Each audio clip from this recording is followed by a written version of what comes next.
మన Congress party councillor అభ్యర్థులుగా సుధారాణి గారు అదేవిధంగా లక్ష్మి గారిని మనం ఎంపిక చేసుకోవడం జరిగింది. వారి విజయం గురించి 1వ నెంబర్ వచ్చింది వాళ్లకు. మన మున్సిపల్ కౌన్సిల్ లోపల 1వ నెంబర్ అనేది వాళ్ళ సీరియల్ నెంబర్ మన వచ్చింది. దానికి ప్రచారం స్టార్ట్ చేసినాం. ఈ రోజు ఎక్కడికి వెళ్ళినా సరే అందరు కూడా తప్పకుండా చేతి గుర్తుకే ఓటేస్తాం, మన సుధారాణి లక్ష్మిని గెలిపిస్తామని చెప్తున్నారు. చాలా సంతోషంగా ఉంది. మీకు అందరికీ తెలుసమ్మా, గత 10 సంవత్సరాల బీఆర్ఎస్ ప్రభుత్వం లోపల మన నస్కల్ గ్రామంలో ఒక్క ఇల్లు కూడా వాళ్ళు కట్టియలేదమ్మా. ఒక్క ఇల్లు కూడా వాళ్ళు కట్టియలేదు. మీకు అందరు కూడా తెలుసు, మన నస్కల్లా ఒక్క ఇల్లు కట్టియలేదు. నేను దీనికి రాగానే రత్నం చూపిస్తున్నాడు. సార్ ఆ ఇల్లు మనం ఇందిరమ్మ ఇల్లు కట్టించినాం సార్ అని చూపించాం. అక్కడ కనబడుతున్న ఇల్లు ఈ రేకులకు వెనుకనే ఉంది. ఇది కూడా కట్టియాలి సార్, ఈ రేకల ఇల్లు బండల ఇల్లు చాలా మంది ఉన్నారని చెప్పిండు. తప్పకుండా మీకు అందరికి మాట ఇస్తున్నామా. మీ నస్కల్ కు ఇక్కడ ఉన్న గ్రామ పెద్దలు చెప్పాలన్నా మా యొక్క ప్రేమ. ఒక్క నిమిషం, ఎన్ని ఇండ్లు కావాలో మీకు అన్నది ఇక్కడ ఉన్నటువంటి గ్రామ పెద్దలు మా యొక్క చంద్రయ్య, అశోక్ వీళ్ళంతా ఇక్కడే ఉన్నారు. చెప్పండి మీకు ఎన్ని ఇండ్లు కావాలి, ఇక్కడ ఉన్నటువంటి పేదవాళ్లకు అన్ని ఇండ్లు ఇచ్చే బాధ్యత నాది అన్న విషయాన్ని తెలియజేస్తూ మీ యొక్క 2 రుకుంపల్లికి ప్లస్ మన నస్కల్ కు రెండుటి కలిపి ఈ 2 కౌన్సిలర్ ఏరియాకు మీకు ఎన్ని ఇండ్లు అయితే కావాలో చెప్పండి.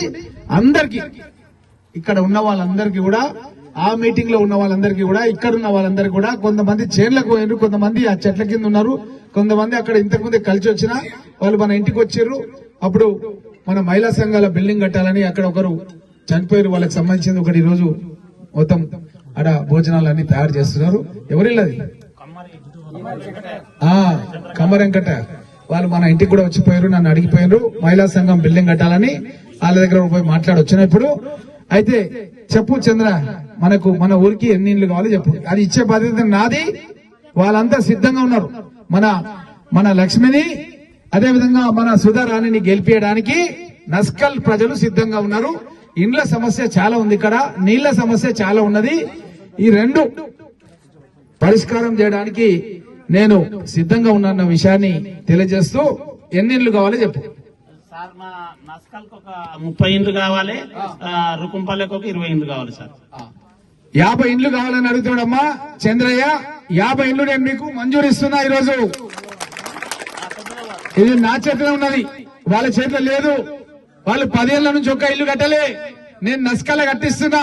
ఎన్ని ఇండ్లు కట్టిస్తున్నా అంటే ఇప్పుడు దగ్గర 27 ఇండ్లు నేను శాంక్షన్ ఇచ్చి నా పెన్నుతో సంతకం పెట్టి పేద ప్రజలకు రోటీ కపడా और మకాన్, తినడానికి తిండి, ఉండడానికి ఇల్లు, కట్టుకోవడానికి బట్ట, ఇందిరమ్మ ఇచ్చినటువంటి ఈ యొక్క పథకాలను రేవంత్ రెడ్డి గారు అమలు చేస్తున్నాడు.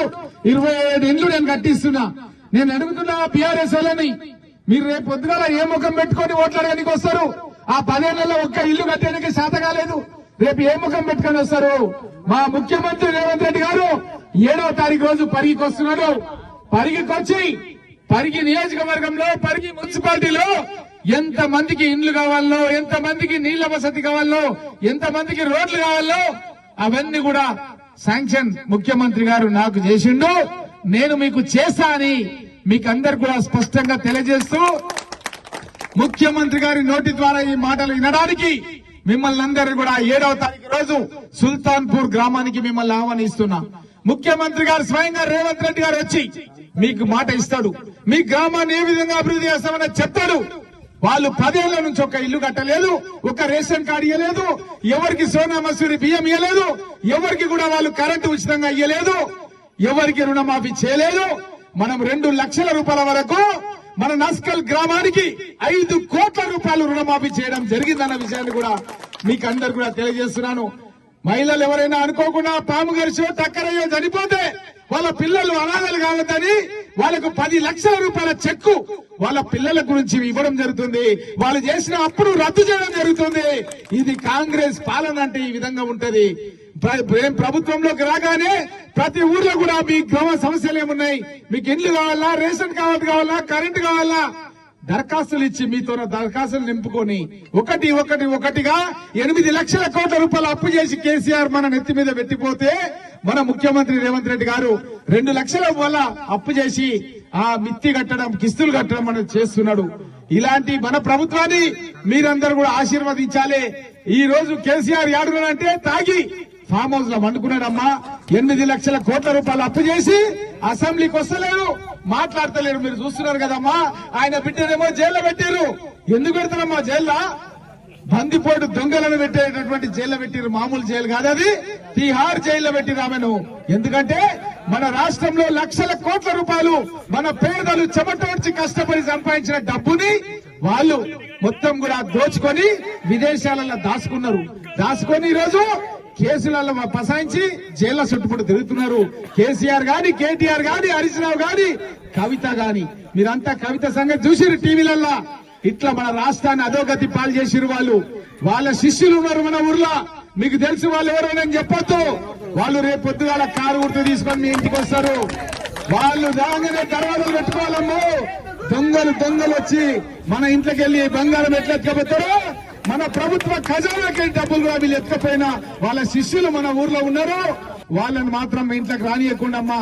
ఎందుకంటే మన ఇంట్లో ఉన్న బంగారం ఎత్తుకపోయినా దాంతో సమానం. ఎందుకంటే మనం 5 లక్షల రూపాయలు పెట్టి ఇండ్లు ఇస్తున్నాం, 5 కోట్ల రూపాయలు రుణమాఫీ చేసినాం, 5 లక్షల కరెంటు బిల్లులు మాఫ్ చేస్తున్నాం, ప్రతి నెల మాఫ్ చేస్తున్నాం అమ్మా. ఏడాదికి 60 లక్షలు మాఫ్ చేస్తున్నాం.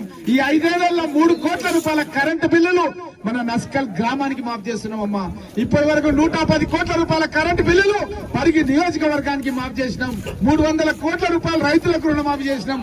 మరి వాళ్ళు ఏమి చేయలేదమ్మా. ఒక బ్రిడ్జ్ కట్టడానికి శాత కాలేదు, నస్కల్ బ్రిడ్జ్.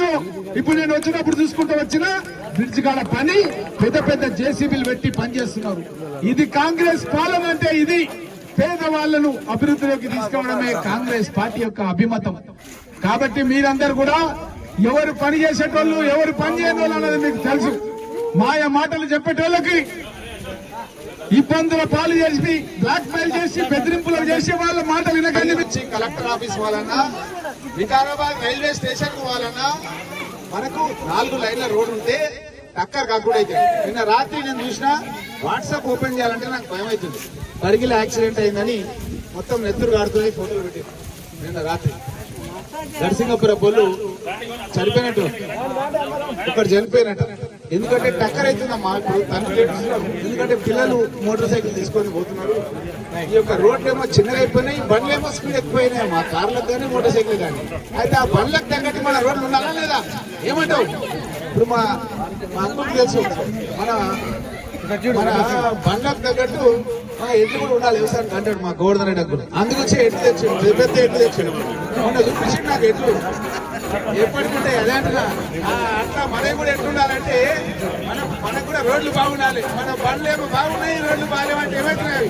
కానీ ఏడాది టక్కరే కింద పడుతున్నారు మన వాళ్ళు. కాబట్టి ఏంటంటే అందుగురించే రోడ్లు పెద్ద చేస్తున్నాం, 4 లైన్లు పెడుతున్నాం, పెద్ద రోడ్లు చేస్తున్నాం.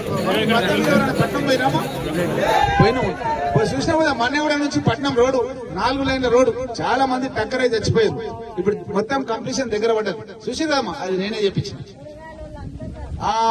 అందుగురించే చెప్పించిన, అది గురించే చెప్పించినమ్మా, నేనే చెప్పించిన. అది చాలా మంది మంత్రులు ఉన్నారు, ఎమ్మెల్యేలు ఉన్నారు, ఇళ్ళకి గెలిచి అందులోకి పోయారు, అందులోకి పోయి ఇళ్ళకి వచ్చారు. మనం మాత్రం ఇళ్ళనే ఉండి మన గవర్నమెంట్ వచ్చినాక వాళ్ళు చెయ్యని పనిని చేపించిన. మీరు చూసారు, కూరగాయలు అమ్మేటోళ్ళు చచ్చిపోయారు, మన ఆలూరు కాడ కొనేటోళ్ళు చచ్చిపోయారు. కాబట్టి ఈ విధంగా మన నియోజకవర్గం అభివృద్ధి చేసుకుంటా మన నస్కల్లో కూడా ఒక రైల్వే స్టేషన్ తీసుకొస్తున్నా. నస్కల్లా ఒక రైల్వే స్టేషన్. ఎందుకంటే మా నస్కల్ సోదర సోదరిమణులు ఇప్పటి వరకు అసలు రైలు ఎట్లుంటుందో తెలియదు, రైలు ఎక్కని కూడా ఎక్కలే. సినిమాలో చూసిరు, టీవీలో చూసిరు, అప్పుడప్పుడే కూడా సుల్తాన్కి ఏమైనా పిలిస్తే ఏమైనా వికారాబాద్ చూసిరు అనుకుంటా. అంతే, కొద్ది మంది చూసారు కానీ ఎక్కువ మంది చూడలే. అందు గురించి ఏం చేస్తున్నంటే ఒక రైల్వే స్టేషన్ రైళ్లు మన నస్కల్ కు తీసుకొస్తున్నా. మన నస్కల్ కు రైల్వే స్టేషన్ రైళ్లు మన నస్కల్ కు తీసుకొస్తున్నా. ఆ భూమి కూడా మా అంకుల్ ఇక్కడే ఉన్నాడు, గోవర్ధన్ రెడ్డి అంకుల్. ఇగో ఇగో ఇగో ఆయన బాయిల మీదకే పోతుందమ్మా, బావి మీదకెళ్ళి పోతుంది అంటే నా దగ్గరకు వచ్చిండు. ఏమి ఇట్లా చేసి నా బావి మీదకెళ్ళి పోతుంది, పెద్ద బావి మీదకెళ్ళి రైలు పోతుంది, ఎట్లా చేయాలన్నాడు.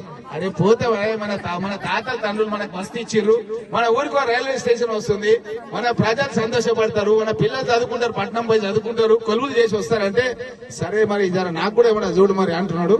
తప్పకుండా ఏమన్నా చేపిస్తా, నీకు నష్టం వచ్చినందుకు ఏదైనా ఒకటి చేపిస్తా అలా కుటుంబానికి. మీ యొక్క గ్రామం లోపల మీకు మాట ఇస్తున్నా అన్న విషయాన్ని తెలియజేస్తూ ఈ విధంగా మన ప్రాంతం లోపల యువకులు అక్కడ ఉన్నారు. సార్ అందరికి చెప్తున్నాడు కానీ మరి మా సంగతి ఏంది అని వాళ్ళు ఎర్ర షర్ట్ వేసుకొని మరి చూస్తున్నారు. నాది అర్థమే కదమ్మా. వాళ్ళ గురించి కూడా ఆలోచన చేసిన ఏంటంటే మీకు ఒకటి ట్రైనింగ్ సెంటర్ అమ్మా. వెనకటికి ఐటీఐ అంటుంది. ఐటీఐ ఆ ఐటీఐలలో మీకు టర్నర్, వెల్డర్, ఫిట్టర్, ఎలక్ట్రీషియన్ ఇట్లా కోర్సులు ఉంటుండే. దాంట్లో కొంతమందికి ఉద్యోగాలు వస్తున్నాయి, కొంతమందికి వస్తలేవు అనమాట. ఇప్పుడు మన ప్రభుత్వం రేవంత్ రెడ్డి గారు ఏం చేశారంటే పరిశ్రమలలో ఉద్యోగాలు, ప్రైవేట్ పరిశ్రమలు కూడా వాళ్ళకి ఏ ఉద్యోగాలు కావాలనో వాళ్ళే ట్రైనింగ్ ఇవ్వాలని టాటా వాళ్ళకు 70% పెట్టుబడి పెట్టమన్నాడు. 30% మన పెట్టుబడి. ఇక్కడనే 45 కోట్ల రూపాయలతోన వివేక్ వెంకటస్వామి అని చెప్పి మినిస్టర్ గారిని తోలుకొచ్చి ఇక్కడనే స్టార్ట్ చేసినాం మనం. మీకు అందరూ తెలుసు వివేక్ వెంకటస్వామి గారు వచ్చి ఈ యొక్క ట్రైనింగ్ సెంటర్ ఐటీఐ అంటే ఇప్పుడు అడ్వాన్స్ ట్రైనింగ్ సెంటర్ అనేది స్టార్ట్ చేసినాం.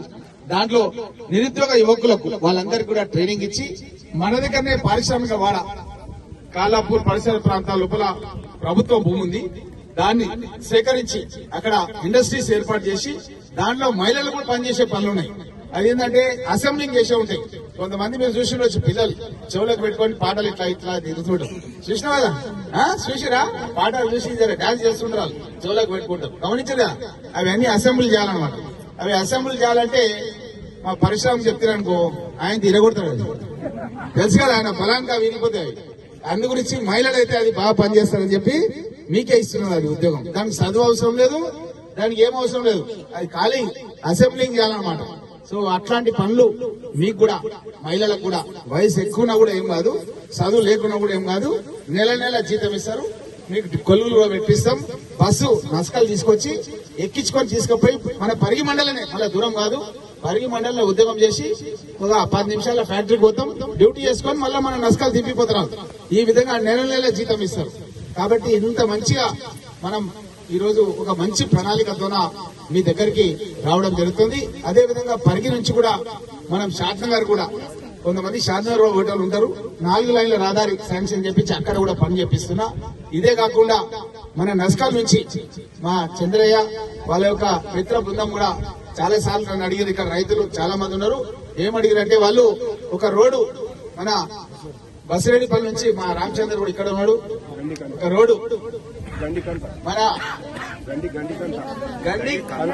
కంట అంటున్నాడు. దాన్ని ఆ గండి కంట మీదకెళ్ళి తీసుకుపోయి గండి కంట మీదకెళ్ళి అది రంగాపూర్ గేట్ కలపాలని చెప్పారు. ఆల్రెడీ దాన్ని సగం స్టార్ట్ చేపించేసిన, ఇంకా జరంత ఉన్నది.